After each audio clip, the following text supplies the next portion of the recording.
Vous êtes un vendeur, le savez-vous? Bonjour, je m'appelle Max Ferblantier, je suis coach et consultant en entreprise. Soyez la bienvenue dans cette vidéo. Qui que vous soyez et quel que soit votre niveau de connaissance, vous ne réussirez que si vous êtes persuadé que vous êtes un bon vendeur.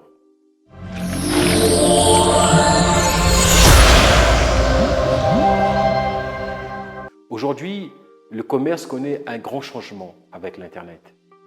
Les gens préfèrent plus acheter en ligne. En quelques clics, ils prennent conseil sur les forums ou sur leurs réseaux sociaux et peuvent avoir les meilleurs prix et obtiennent rapidement ce qu'ils cherchent. Le monde de la vente évolue et chacun y trouve désormais sa place. Le commerce se retrouve toujours au cœur de l'économie, comme le montrent les statistiques. Le commerce ou la vente se retrouve dans chaque activité. Quelle que soit votre activité professionnelle, on est tous des vendeurs. Le médecin, le comptable, le mécanicien, le menuisier et quoi encore. Un médecin qui vous ausculte pour une toux vous vend des médicaments. Un accusé et son avocat vendent une version des faits au jury. Nous convainquons à longueur de journée. Une mère qui essaie de persuader son enfant de faire sa chambre ou quand vous persuadez un ami d'entrer dans votre club est tout aussi de la vente. On passe notre temps à vendre. À vendre nos idées, notre façon de penser, qui nous sommes, aussi bien dans le milieu social que professionnel. De ce fait, nous pratiquons tous de la vente, avec ou sans achat. La vente peut prendre une multitude de formes, même les plus insoupçonnées. Mais la vente, pour la plupart des gens, sont ressenties comme une agression, une tentative de tromperie, un sentiment de trahison. Et l'image qui vient à l'esprit lorsqu'on évoque le mot « vente » est majoritairement celle d'un vendeur de voitures en costume. Et beaucoup de gens pensent qu'ils ne seront jamais assez bons dans la vente. Être un bon vendeur, c'est tout d'abord être sûr qu'il peut vendre et en être persuadé. Vous voulez avoir l'aisance de vendre? Il est capital de connaître comment se présenter, c'est-à-dire votre présentation, votre pitch. Le pitch est l'hameçon du vendeur efficace. Il existe plusieurs critères pour rendre un pitch efficace. On va se contenter ici d'un seul modèle qui a fait ses preuves. La présentation société, homme, produit. C'est-à-dire présentation de votre société, de vous et de votre produit. Les gens sont noyés dans l'information. Donc, représentez l'essentiel de ce que vous vendez. Il faut être un pro, irréprochable. Voilà l'acte commercial. Très souvent, vous avez 30 secondes pour établir et convaincre pour accrocher un client. 30 secondes pour présenter qui est votre société, qui est vous et qu'est-ce que vous faites et c'est quoi votre produit. Donc, travaillez sur votre présentation et faites en sorte que vous soyez vous-même, convaincu de vous-même. Car si vous n'arriviez pas à vous convaincre, qui voudriez-vous pouvoir convaincre? Un bon vendeur est avant tout un conseiller. Au lieu de focaliser sur votre produit, mettez toute votre attention sur le besoin de votre client du moment. Toujours mettre en avant l'intérêt du client.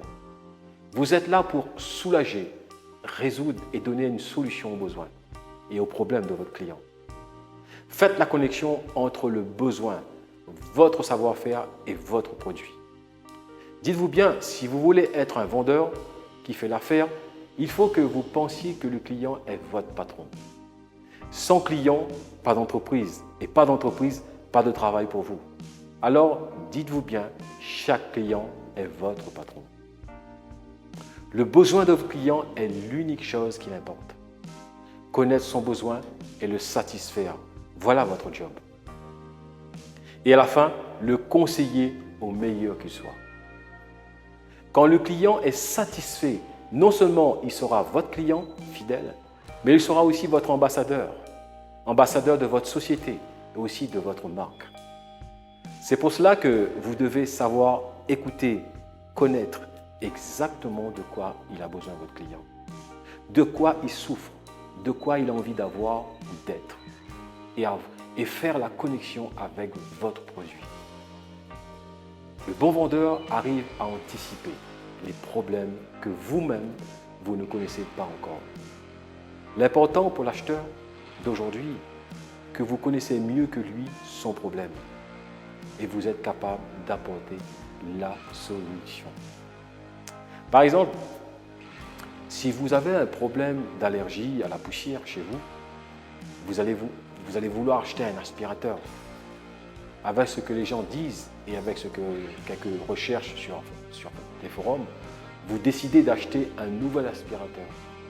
Vous arrivez au magasin et vous achetez votre aspirateur.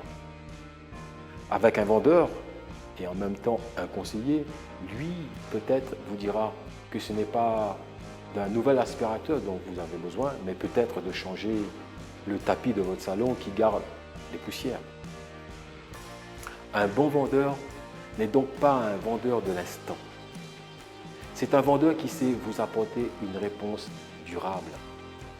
Et pour cela, il faut savoir poser des bonnes questions pour mieux cerner le problème du client afin d'en apporter la solution adéquate.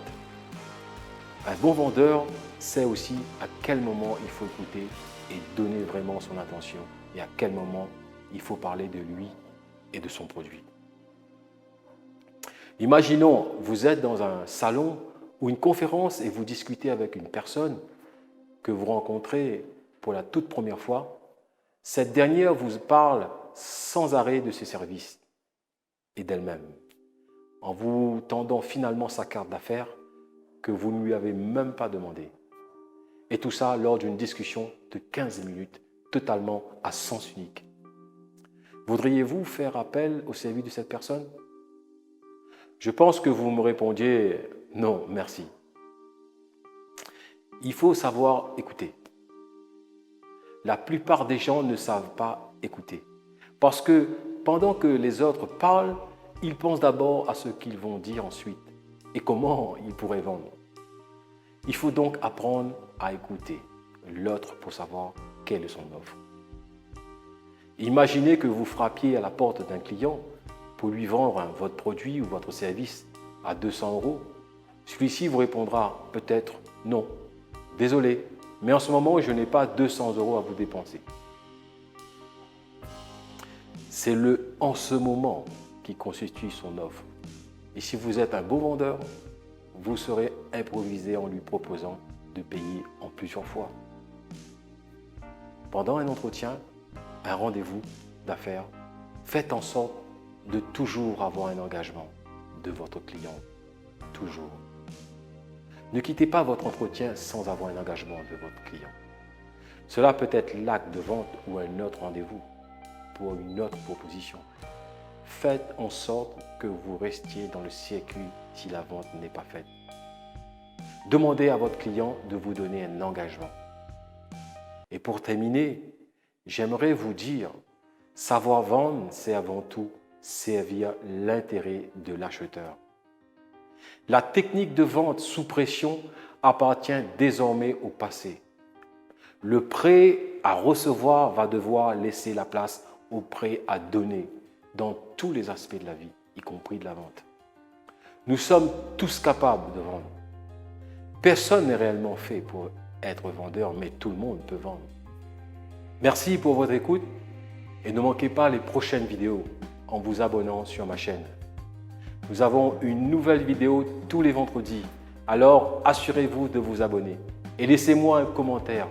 Je me ferai un plaisir de vous répondre. Sur ce, mes amis, je vous embrasse et je vous dis à bientôt. Prenez soin de vous.